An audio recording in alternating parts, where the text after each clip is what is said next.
The specter of conflict once again hangs heavy over the Middle East. Israel, a nation no stranger to violence, finds itself facing a renewed barrage of missile attacks.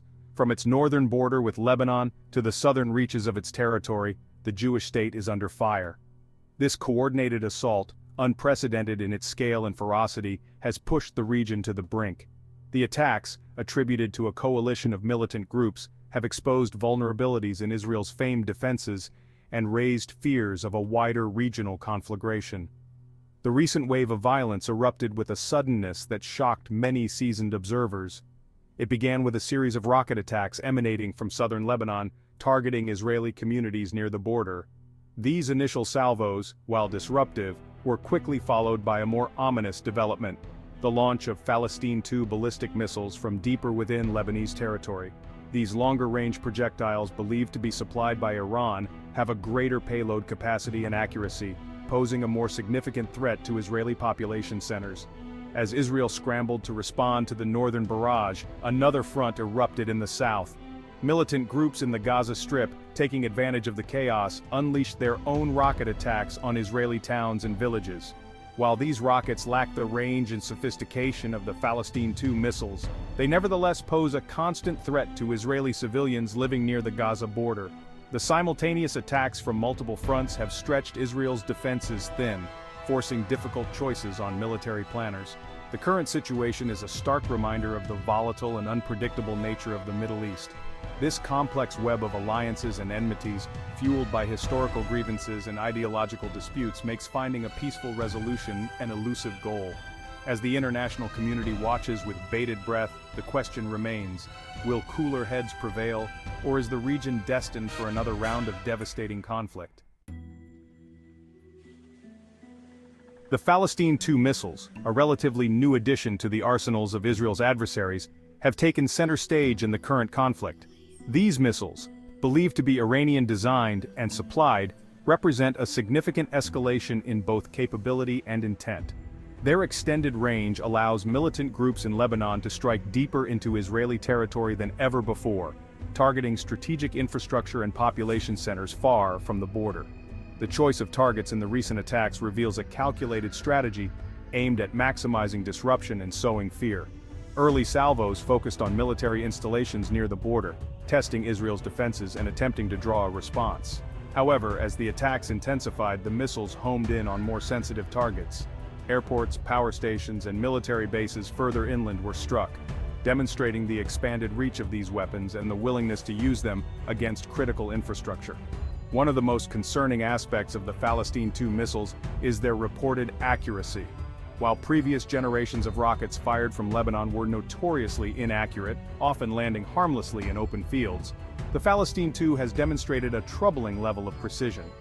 This increased accuracy, coupled with the larger payload capacity, makes these missiles a much more potent threat, capable of inflicting significant damage on military and civilian targets alike. The introduction of these advanced missiles into the conflict has raised alarm bells in Jerusalem and beyond. It is a clear indication that Israel's adversaries are becoming bolder and more sophisticated in their tactics, no longer content with lobbing crude rockets across the border. The Palestine-2 represents a dangerous new reality for Israel, one that demands a reassessment of its defensive capabilities and strategic calculations. Looming large over the Israel-Lebanon border, Mount Hermon stands as a silent sentinel, its snow-capped peak a stark contrast to the turmoil below. This strategic vantage point, captured by Israel during the 1967 Six-Day War, offers unparalleled views deep into Syrian and Lebanese territory. For decades, Mount Hermon has served as a critical intelligence-gathering hub for Israel, its sophisticated radar arrays and listening posts monitoring every movement across the border. The importance of Mount Hermon to Israel's security cannot be overstated. It provides early warning of potential attacks, tracks the movements of hostile forces, and intercepts enemy communications. The intelligence gathered from this mountaintop outpost has proven invaluable in shaping Israel's strategic posture and informing its military operations. However, the recent missile attacks have exposed Mount Hermon's vulnerability. Its exposed position, once considered a strategic advantage, now makes it a prime target for enemy missiles. During the recent barrages, several rockets were reportedly fired in the direction of Mount Hermon, highlighting the determination of Israel's enemies to neutralize this vital intelligence asset. The targeting of Mount Hermon is a worrying development for Israel. Losing access to the intelligence gathered from this strategic location would be a significant blow, hindering its ability to anticipate and respond to threats. While Israel has taken steps to reinforce the defenses around Mount Hermon, its exposed position makes it inherently difficult to protect. The ongoing missile attacks serve as a stark reminder that even Israel's most valuable assets are not immune to the reach of its enemies. Section 4. A triangular alliance of concern: Yemen, Iraq, and Lebanon. The current wave of missile attacks on Israel is not simply a case of isolated actors acting independently. There is growing evidence of a coordinated effort, a triangular alliance of convenience between militant groups in Yemen, Iraq, and Lebanon, all backed by a common sponsor, Iran. This unholy trinity, united by their shared animosity towards Israel and their reliance on Iranian support, poses a complex and multifaceted threat to Israeli security. In Yemen, the Iranian-backed Houthi rebels have been locked in a brutal civil war for years. Armed with an arsenal of ballistic missiles and drones, supplied primarily by Iran, the Houthis have repeatedly targeted Saudi Arabia, a key Israeli ally. While the Houthis have not directly attacked Israel in the past, their growing missile capabilities and their close ties to Iran make them a potential threat that cannot be ignored. In Iraq, various Shia militias, operating under the umbrella of the Popular Mobilization Forces, or PMF, have gained considerable power and influence in recent years. These militias, many of which receive training and funding from Iran's Islamic Revolutionary Guard Corps, or IRGC, have been implicated in numerous attacks on U.S. and coalition forces in Iraq. Israel has long been concerned about the presence of these Iranian-backed militias in Iraq, fearing that they could be used to open up a new front against Israel from the east. And then there's Lebanon, home to Hezbollah, the Iranian-backed Shiite militant group that has been a thorn in Israel's side for decades. Hezbollah, which boasts an arsenal of thousands of rockets and missiles, many supplied by Iran, has fought numerous wars with Israel and remains its most potent and immediate threat. The recent missile attacks from Lebanon, including the use of Palestine II missiles, bear the hallmarks of Hezbollah's involvement.